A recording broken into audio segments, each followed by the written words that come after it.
بسم اللہ الرحمن الرحیم۔ ایک بہت بڑی مسجد جس کا نام مسجد توبہ ہے، اس مسجد کے وہاں بننے سے پہلے وہ جگہ بہت برے کاموں کے لیے جانی جاتی تھی۔ وہاں لوگ اللہ تعالیٰ کی ذات میں کسی اور کو شریک کرتے، یعنی اللہ تعالیٰ کے سوا کسی اور کی پوجا کرتے تھے۔ 7ویں ہجری میں ایک مسلمان بادشاہ نے اس جگہ کو خریدا اور وہاں پر وہ مسجد تعمیر کروائی جس کا نام مسجد توبہ رکھا گیا۔ ایک نیک دل لڑکا جو بہت زیادہ غریب اور عزت نفس میں مشہور تھا، کسی کے آگے ہاتھ نہیں پھیلاتا تھا، اللہ پاک نے اس پر کرم نوازی کی۔ وہ عبادت کیا کرتا، اللہ تعالیٰ کا ذکر کیا کرتا۔ اسی مسجد توبہ کے اندر ایک کمرہ تھا جہاں پر وہ نوجوان رہا کرتا تھا۔ اب اس سے امتحان کچھ اس طرح لیا گیا کہ 2 روز گزر گئے لیکن اس نے کچھ کھایا پیا نہیں، اور نہ اس کے پاس کھانے پینے کے لیے کوئی پیسہ موجود تھا۔ 2 روز تو برداشت کر لیے، تیسرے روز بھوک کی شدت نے اسے احساس دلایا کہ وہ مرنے کے قریب ہے۔ سوچنے لگا کہ اب اس حالت میں آ چکا ہوں کہ مر رہا ہوں، مجھے جو بھی چیز مل جائے گی چاہے چوری کی کیوں نہ ہو میرے لیے جائز ہوگی۔ اسی بنا پر اس نے سوچا کہ مردار تو نہیں کھاؤں گا اور نہ ہی کوئی حرام جانور کھاؤں گا، ایک کام کرتا ہوں میں کہیں سے کھانا چرا لیتا ہوں۔ اس مسجد کے پاس بہت سے پرانے مکانات بنے ہوئے تھے جہاں پر ایک دوسرے کی چھتیں آپس میں ملی ہوئی تھیں، چھتوں سے ہی سارے محلے میں جایا جا سکتا تھا۔ نوجوان مسجد کی چھت پر گیا اور وہاں سے محلے کے گھروں کی طرف چل دیا۔ پہلے گھر میں پہنچا تو دیکھا کہ وہاں کچھ خواتین ہیں، تو وہ سر جھکا کر وہاں سے چلا گیا کہ اچھی بات نہیں ہے کہ خواتین کے گھر جاؤں یا ان کے گھر سے کوئی کھانا چراؤں۔ اس کے بعد والا گھر اس نے دیکھا تو وہ خالی تھا، کوئی نہیں تھا، مگر اس گھر سے کھانے کی بہترین خوشبو آ رہی تھی۔ بھوک کی شدت میں کھانے کی خوشبو جب اس کے دماغ تک پہنچی تو اس کے اندر اب ایک کشش پیدا ہو گئی کہ مکان کے اندر جاؤں گا، خالی بھی ہے۔ وہ مکان ایک منزلہ تھا، چھت سے وہ صحن میں آ گیا، فوراً باورچی خانے میں پہنچا۔ اس نے برتن کا ڈھکن اٹھایا تو اس میں مچھلی رکھی ہوئی تھی، مچھلی کا سالن بہترین قسم کا تھا۔ فوراً دل نے چاہا کہ مچھلی اٹھا لوں اور میں اس کو کھا لوں۔ ابھی اس نے اپنے دانتوں کے قریب لا کر کھانا ہی چاہا تھا، اس کی عقل اپنی جگہ واپس آ گئی اور ایمان جاگ گیا۔ اس نے اپنے آپ سے کہا، اللہ کی پناہ میں مسجد میں رہتا ہوں، اللہ تعالیٰ کی عبادت کرتا ہوں، نیک لوگوں کی صحبت میں رہتا ہوں، لوگوں کے گھروں میں گھسوں اور چوری کروں، کیا مجھے اپنے رب کی ذات پر بھروسہ نہیں ہے؟ میرا رب مجھے پالتا ہے، کیا مجھے کھانا نہیں دے گا اور میں چوری اور حرام کاری کر رہا ہوں؟ اپنے اس فعل پر اسے شرم آئی، پشیمان ہوا اور توبہ استغفار کرنے لگا، اور پھر دیگچی کے برتن کو وہیں رکھ دیا۔ اب وہاں سے مایوسی کی حالت میں لوٹ آیا، مسجد میں ہاتھ ہو گیا لیکن بھوک کی شدت سے سمجھ نہیں آ رہا تھا کہ کیا کرے۔ امام صاحب کا درس چل رہا تھا اور اس درس میں وہ بہت ذوق سے چلا جایا کرتا تھا، لیکن اس وقت بھوک کی حالت تھی اور جوانی میں تو بھوک اور بھی زیادہ لگتی ہے۔ بھوک کی وجہ سے اسے سمجھ نہیں آ رہا تھا کہ وہ کیا درس دے رہے ہیں، مانو جیسے ذہن اس کی طرف لگ ہی نہیں پا رہا تھا۔ جب شیخ صاحب نے درس دے دیا اور لوگ جب وہاں سے بیان سن کر چلے گئے تو ایک شخص مسجد میں داخل ہوا، شیخ سے گفتگو کی اور وہ طالب علم ان دونوں کی گفتگو سمجھ نہیں پایا۔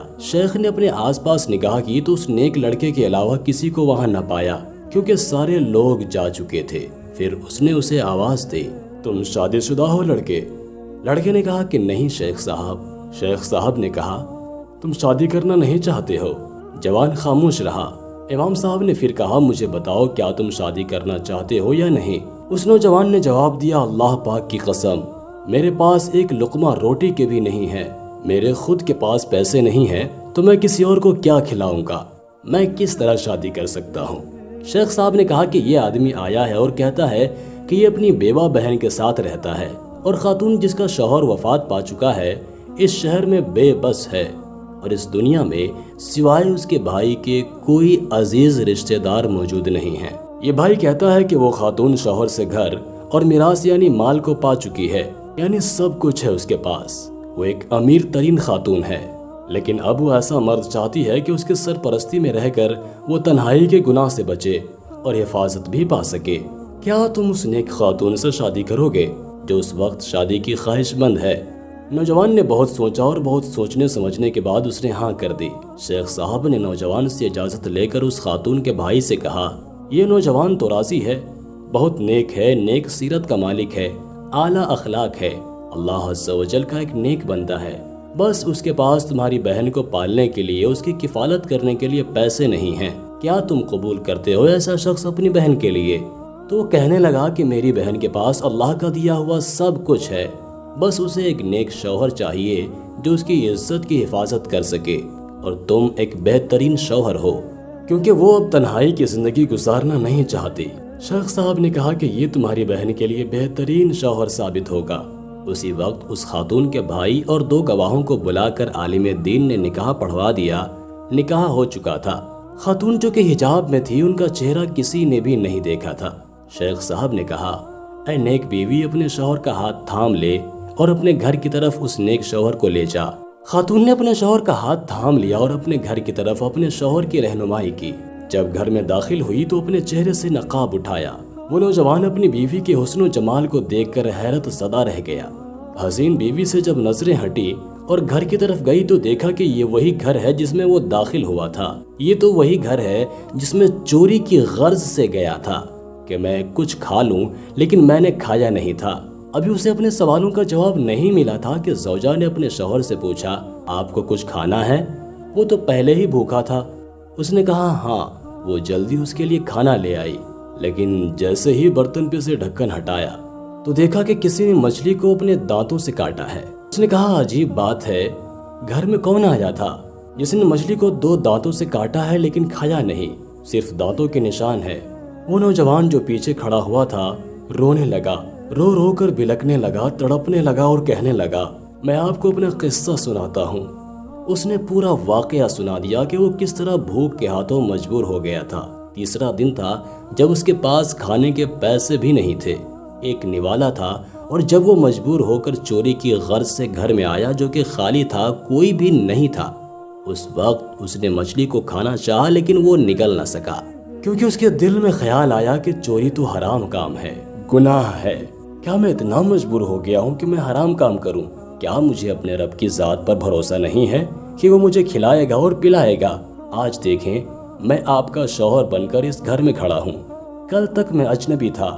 بیوی نے کہا، بے شک یہ آپ کی امانت داری اور تقوی کا نتیجہ ہے کہ آپ نے اللہ تعالیٰ سے ڈر کر مچھلی کو کھانے سے اپنے آپ کو بچایا، تو اللہ تعالیٰ نے سارا گھر اور گھر کی مالکہ کو حلال طریقے سے آپ کو عطا کر دیا ہے۔ سبحان اللہ۔ دوستوں، جو کوئی بھی اللہ پاک کی خاطر کسی گناہ کو ترک کر دیتا ہے اور تقوی اختیار کرتا ہے تو اس کے لیے اللہ تعالیٰ بہترین چیز عطا کرتا ہے۔ وہ چاہتا تو چوری کر کے مچھلی کھا سکتا تھا، لیکن اس نے ایسا نہیں کیا۔ ہاں، بھوک کی شدت تھی، بھوک سے پریشان تھا، اس نے چاہا تھا کہ یہ کام کر لوں، کیونکہ وہ بھوک سے مر جاتا۔